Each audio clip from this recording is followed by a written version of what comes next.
Item up is a special presentation on NERTS Economic and Traffic Impact Study Briefing. And who's... I'll start off, Mayor, if you don't mind. Okay. Great, thanks.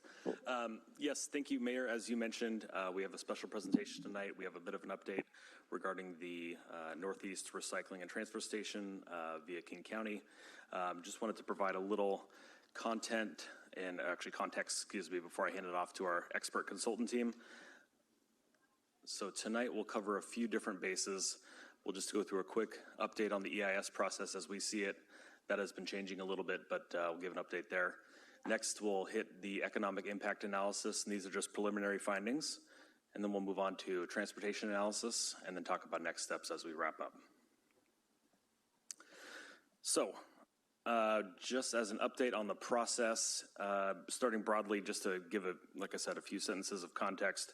In November of last year, Council authorized funds to analyze, independent from King County, the potential impacts of the new recycling and transfer station that's potentially will land in the West Valley area of the city.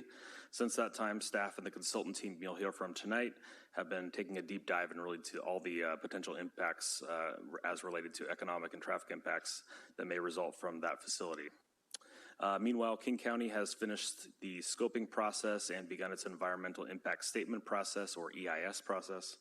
Going forward, at least as we see it now, the city will continue to put the finishing touches on our independent analysis and transmit it to stakeholders and decision makers as the county produces its draft EIS in preparation for the final selection of the site. Staff understands from King County that the draft EIS will likely be available for public review, which would include an additional comment period if we're interested in that, sometime late this year or early next year. But before we get to those steps, we thought it land here tonight, talk about preliminary findings, as I mentioned, and get feedback from council members on those findings and next steps. So before I hand it over to our consultant team, I'd like to introduce a few folks first. You'll hear first from Morgan Shook, who is the director at Eco Northwest. He's the lead on the economic impact analysis. And also in the audience tonight, we have Chris Gergich, who is a traffic engineer with Fair and Piers. And also joining us is Kenda Brayland, principal in charge, and Cindy Weissman, lead transportation planner. So with that, I will hand it over to Morgan. And Morgan, if you let me know, I can advance the slides as you're ready. Great. Thank you, Alex. Hello, council members, and thank you for hearing the presentation today. My name is Morgan Shook. I'm a director at Eco Northwest, an economic consultancy that's based here in Portland, but we work up and down the West Coast. And we've done several projects like this, I would say, that involve looking at the economic effects of siting of different kinds of facilities, particularly ones that may have some form of nuisance impacts, and also participating in the SEPA environmental review process. And so we've been working with the city as well as an advisory group to think about how the siting of a potential transfer facility in Woodinville might impact the community. And so before we dive into that, I think maybe just to give you an update, since maybe you last heard in January as we developed a comment to the scoping process, there were 3 options on the table. One, obviously the Woodinville site, but there were 2 sites in Kirkland, the existing Houghton transfer facility, as well as the park and ride facility. That Kirkland site the park and ride facility has been eliminated from as an active alternative, and instead there are now 2 potential options that are at Houghton. Both of them are centered around the existing facility with slightly different layouts that would impact ingress, egress, and the overall sort of site efficiency. Next slide, Alex. All right, so just to remind folks, in terms of that EIS process, the EIS process is only one input into the decision making that King County is going to be making, and that decision will reside with the King County Solid Waste Division Director. They will weigh the information from the EIS, but there will also be a separate analysis that will look at the impact of the siting of the facility different places on King County finances more generally. They are also, as part of that, developing 2 additional pieces of analysis, an equity impact report that will look at sort of the distribution and equity effects of siting the facility at either option or either site areas, as well as a broader socioeconomic impact assessment. We've seen early sort of guidance on that, and I would say generally they seem to be framing and thinking about the analysis in ways that I think we would recommend in taking a much more broader and context-specific look at how the siting facility may impact the local socioeconomic environment. Next slide. So now I want to get into the work we've done here. And I would say initially our role here was to look and follow along the EIS process and comment. But since then, we've thought it more germane for us to go ahead and do the analysis as we think it should be done, and to talk about sort of how a potential NERTS site would affect both potentially being sited in Woodinville and or Kirkland. And so let's go to the next slide, Alex. And so a good way to start that piece is to think about sort of how the process thus far has thought about siting of the facility. And what you see here is just an excerpt from the site screening report looking at the potential Woodinville site, noting that there's about 4 to 5 businesses there, maybe 70 to 80 employees, but that there would be sort of economic impacts, but maybe not particularly high. And I think the context in that sort of site selection review was very sort of, I would say, laser focused and or sort of myopic, with really looking at sort of just the impact on the site itself and not within sort of the broader context of which that siting would take place. And so go to the next slide, Alex. And so that broader context has to understand, particularly in Woodinville, that there is an economic activity that exists immediately adjacent to the potential site, but much more broadly up and down sort of the immediate valley within a quarter to a half mile. The large sort of cluster of the Woodinville sort of tourism industry exists there that has sort of wine and beverage, other sort of food establishment, event venues, accommodations, and that is a very unique occurrence, right? You can't point to anywhere else within the Central Puget Sound where the intensity, scale, and complementary of that activity has sort of been located. So all to say here is that you're not just talking about potentially, siting the facility in just some average neighborhood, right? What we're talking about here is an economic context that is very atypical and important to the sort of not just the immediate Woodinville economy, but broader to the county and state as well. Next slide. So when we think about this, right, we have to understand that the potential placement of the transfer station obviously is going to bring some potential sort of positive benefits perhaps to the region, with obviously having a much better sort of transfer station than currently exists, but there will also be sort of deficits to that. And part of the EIS process right now is to understand sort of where those deficits exist and how that degradation of performance will have downstream impacts.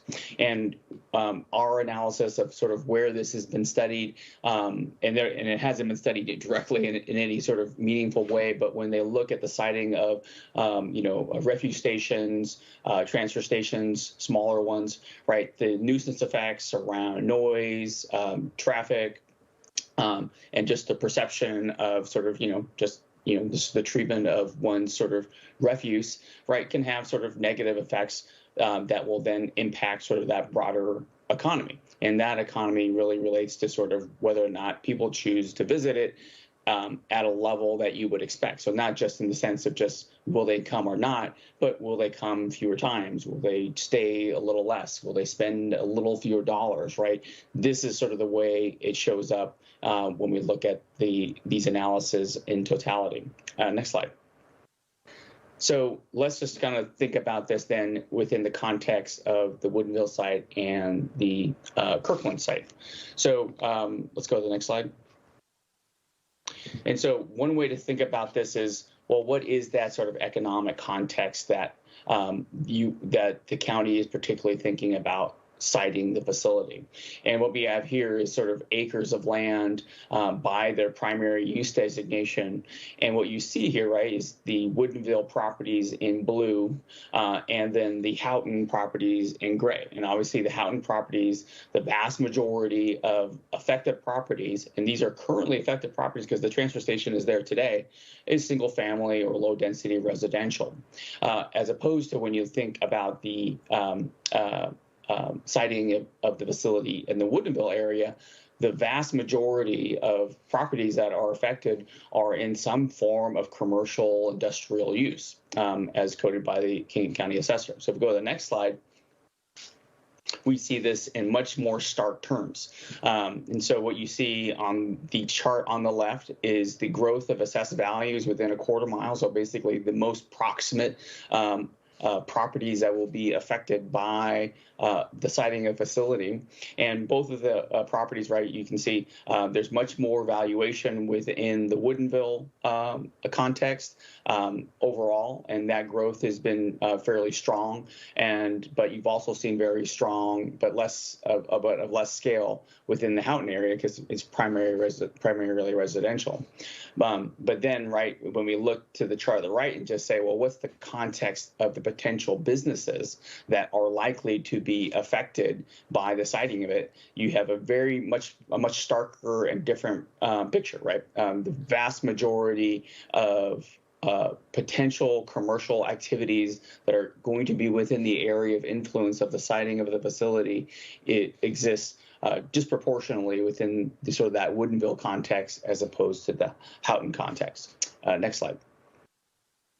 And so I think it's important to understand here, right, and in this context, that the siting of the NERTS may either improve or degrade the existing context of that economic value, right? So if you thought about the Houghton property as an example, the placement of a upgraded, more modern transfer station that seeks to mitigate sort of the nuisance effects of the old kinds of facilities, right, is actually an improvement over kind of what is there today. So in the siting in that Houghton case, right, if you were to resite the facility there, it is actually a vast improvement over the current use of that transfer station, as opposed to obviously if it were, wasn't sited there and it was the rest of the properties reclaimed to the park, right, obviously that would be a much broader improvement. But when you contrast it to the Woodinville site, right, any sort of siting of the NERTS is potentially a degradation of the performance, right? So I think here it's worth keeping it in mind, even though today that property hosts a range of different businesses engaged in sort of industrial uses, that might not be its most likely use over any reasonable study period, say 20 years, where the trajectory of that area has been towards more intense development and more development that is in line with this sort of tourism and oriented experience. So let's go to the next slide. So when we do this analysis, we have to keep that in fact, right? That it's simply not just whether or not you have the facility as is today, or the properties that are on there today, and then you have NERTS, right? It could actually be something else in terms of it developing something to the scale of what you see today, where there's a mixture of light industrial businesses engaged in sort of food production, beer making, or other kinds of light industrial uses, right? And that has to be the basis of the analysis when you think about potentially, could it be NERTS or could it be something else? And so our analysis is basically posits that understanding and says, well, let's take a look at what might happen on the site today if you had no NERTS, right, and it developed into something else over the future. And then if you also had it, how would placing the facility there and sort of its nuisance effects also potentially impact the ability of businesses to sort of grow their business revenues over some period of time. And we can measure that in terms of potentially business loss revenue, lost employment, and the effect of that loss of economic activity on local and regional taxes. So let's go to the next slide. So when we do this analysis and compare this between the Woodinville and Houghton context, what we see here is there's potential for roughly $290 million in lost business revenue through 2040 within the Woodinville area, compared to roughly $7 million in the Houghton context. And the big reason for this, right, is that you're simply placing the facility in an area where there's a much larger potential for commercial impacts. Even if those impacts are fairly small, they accrue across a much broader area, since both sort of the perceived sort of knowledge of the facility just being there changes the context of which it could be something else, right? And so we have to be able to manage that and analyze that. And so that $290 million is roughly equivalent to, say, sort of 5 small businesses, or roughly 270 jobs that don't exist by 2040. Next slide. That is important to understand because the loss of that 287, right? If one were to take a skeptical sort of view and say, well, you know what, it's, you don't have a wine bar to go to in Woodinville, you're just going to go to a different one in Soto or somewhere else, right? And I think that ignores sort of the potential sort of substitutability of this, right? In the sense of that there aren't just Woodinville wine tourism clusters just everywhere in the county, right? That the reason this exists is because it takes advantage of a whole suite of natural and economic attributes in order to make that happen. And when we think about that $287 million and its potential loss to the region, right, that is roughly equivalent to an additional $244 million at the state level, with about $40 million of that occurring just within the county. And so the value of that lost business in Woodinville isn't simply just lost business to the local community, it also accrues to the county and state. And then if we go to the next slide here, right, that loss of economic activity is really important to local government receipts because the ability to build things new, the ability to sell goods and services, all impacts the government bottom line. At the city level, right, you have the property tax, maybe losing out on new construction value. You have the sales taxes from fewer consumption of goods and services. And that's roughly equal to about $9 million in Woodinville. And the equivalent number, if we just even assume that spending within the Houghton place takes place, is roughly about 2.5, so about 3 times the tax revenue impact of siting the facility within Woodinville versus Kirkland. And it's also really important to note that that effect is very large at the county level because the county has obviously its general property taxes, but it also has a range of special purpose and voter approved levies that would also be affected by less growth within the Woodinville sort of area, as well as a range of sales taxes, both general purpose and specific. And so just in summary, I think the analysis we've done here is to try to reasonably understand sort of the siting of the facility happens in a very dynamic context. That one, you can't simply just look at it from a property basis. You have to sort of broaden your view and look at the effects that are accrued to a much larger area. And what we've done here is to do that, and also understand that those impacts aren't just localized to communities, but they also are relevant at a much more broader regional county level scale as well as a state level scale. All right. Great. Thank you, Morgan. Mayor, I'll defer to you if you'd like to take questions on this segment, or if we should continue on and take questions on all of it at the end. I think that's a good spot to ask some questions. Okay. Anybody on council have a question? Councilmember Bess Campbell. I just wanted to clarify on this slide, the $8.9 million, is that per year or is that total from now to 2040? That's total. Any other questions, comments?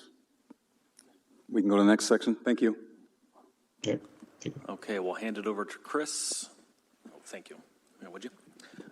Chris is going to speak about the traffic impact analysis, and he's got a few slides to go through here. Oh, great. Awesome. Let's see if it'll work right away. Is there a certain place I need to be pointing it to get it to work, or over there? Doesn't seem to go.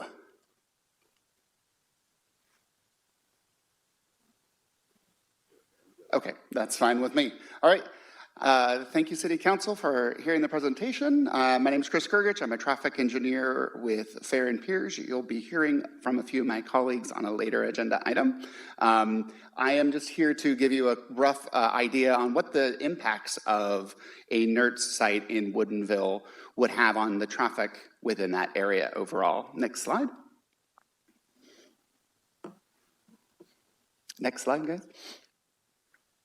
All right, so this is the area that we looked at. You'll notice it's mostly up and down SR 202 or Redmond Woodinville Road. And the intersections that are listed, I'm not gonna walk you through each and every one of them. We did look at the existing operations. Obviously, the site doesn't exist there today. The opening year, when the site is expected to be opening and operational, and then 10 years following that, which is the design year, and that's within traffic impact analysis standards. So one of the things to keep in mind as we go through the slides here tonight is that the idea here was to identify any possible impacts. So we are being a little bit conservative, and in that we actually looked at 3 different peak hours. We looked at the morning and evening, like rush hour. And then we also were looking at the weekend peak hour. So next slide.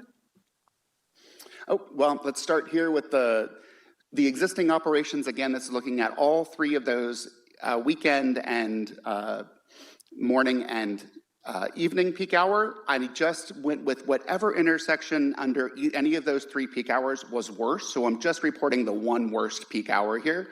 And you can see right now, we're operating within standards. Things look okay overall, given traffic counts that were collected sort of in the last fall. If we can go to the next slide. This is going to get at the Friday peak hour that we looked at. So we looked at weekend. As Morgan was saying, this area is really known for its recreational land uses, a lot of wineries and beer tasting rooms as well, a lot of walking and biking, outdoor activities. We were hearing from the local businesses there that traffic, during the week isn't as bad as it is on the weekend. And we went and used some street light data, which is a big data source. We pulled that from 2019 and 2021 to get an idea of sort of before and just after the pandemic.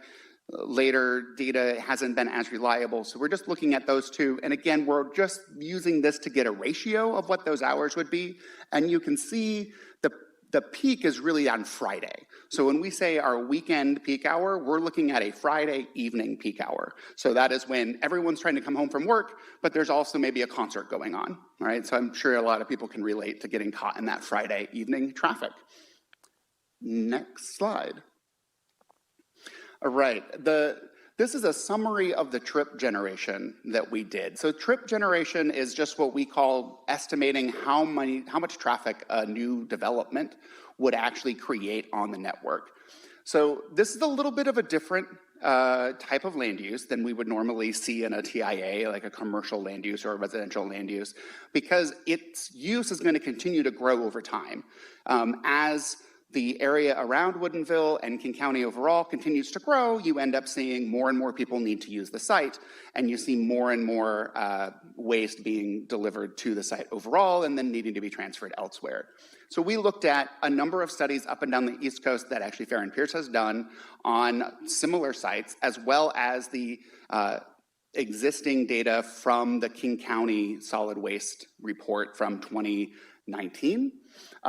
We were able to pull from that sort of the existing traffic analysis from the Houghton site, and then we took those volumes and we grew them to project what that would look like in both the opening and the design year 2028 and 2038.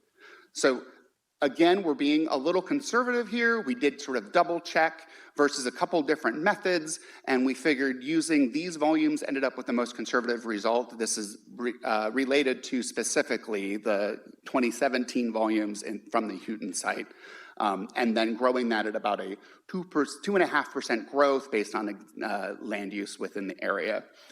A special thing to note here is that the traffic that comes from the waste transfer site is actually going to be a little bit different than most other sites as well, that people don't necessarily take their trash to work with them and then stop by the site on the way home to drop it off. So you see that we have, during the peak hour, a lot fewer of the trucks, the garbage trucks coming to drop things by, happening during those peak hours. And we see less than what we would normally see for like self-haulers again. So normally we see those percentages on the side, that's the percent of traffic that actually occurs in the peak hour, around 10%.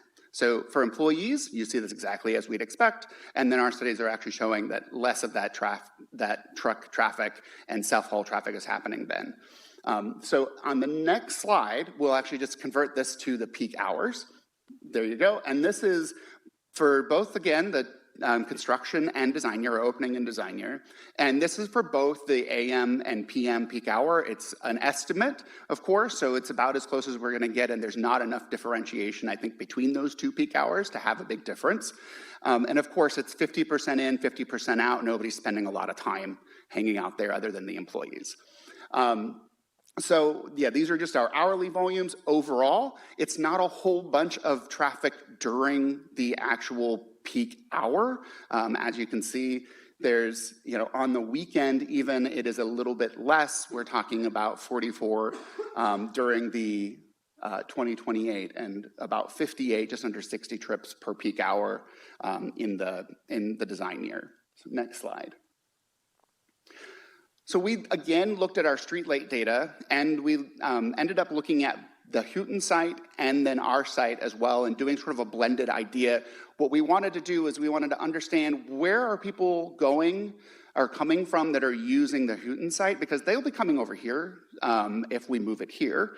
And then there's going to be extra folks that are probably coming in from nearby that maybe wouldn't drive all the way to Kirkland normally. So we looked at both of those, and we made some estimates, blended them together. The arrows here are about sized very approximately to where the traffic would be coming from. I think the point here that we want to make clear is that there's a couple of intersections that act as filters.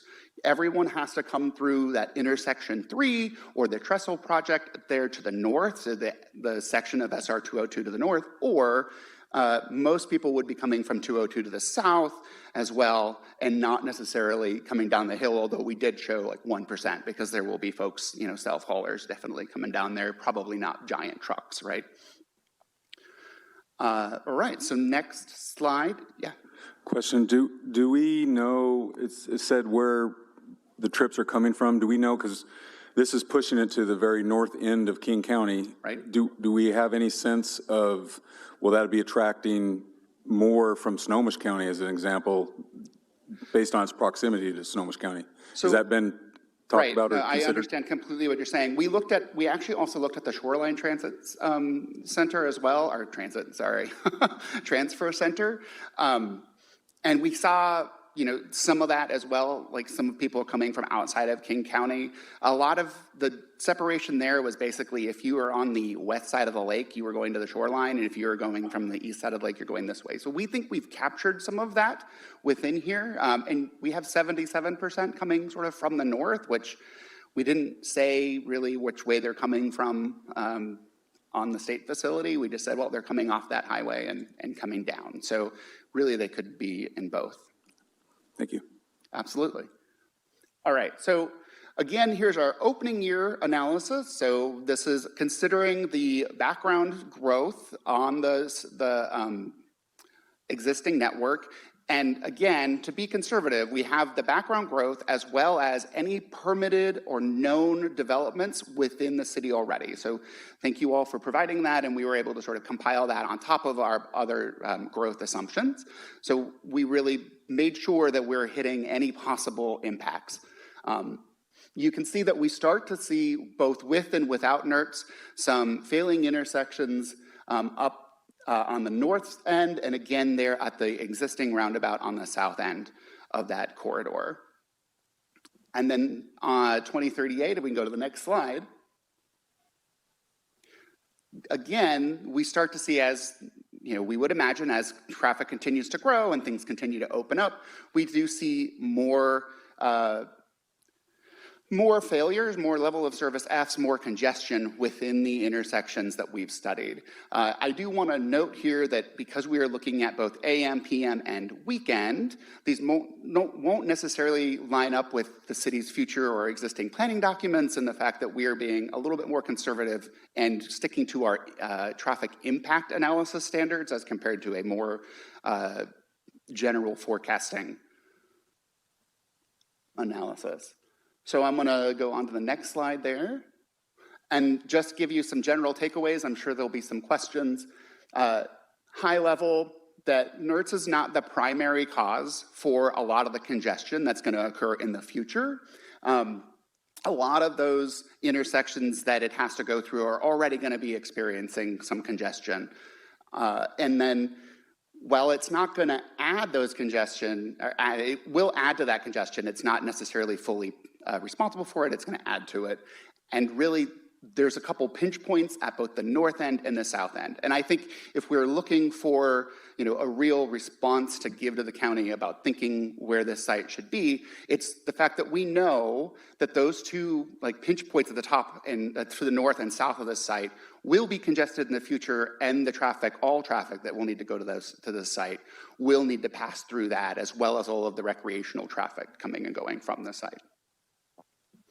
And I think with that, I can take questions.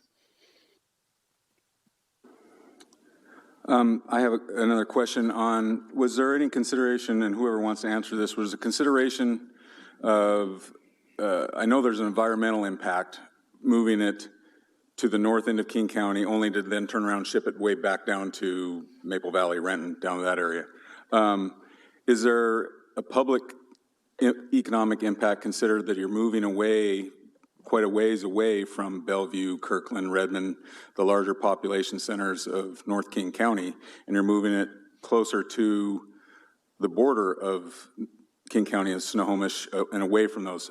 So the trips, the gas, the cost on the roads, all that, has that been studied? Has that been accounted for in anybody's math? So I could tell you that we did not consider sort of trip length and the number of trips where we can look at approximately where they're coming from and maybe get to something like that, but that's not necessarily part of the traffic impact analysis.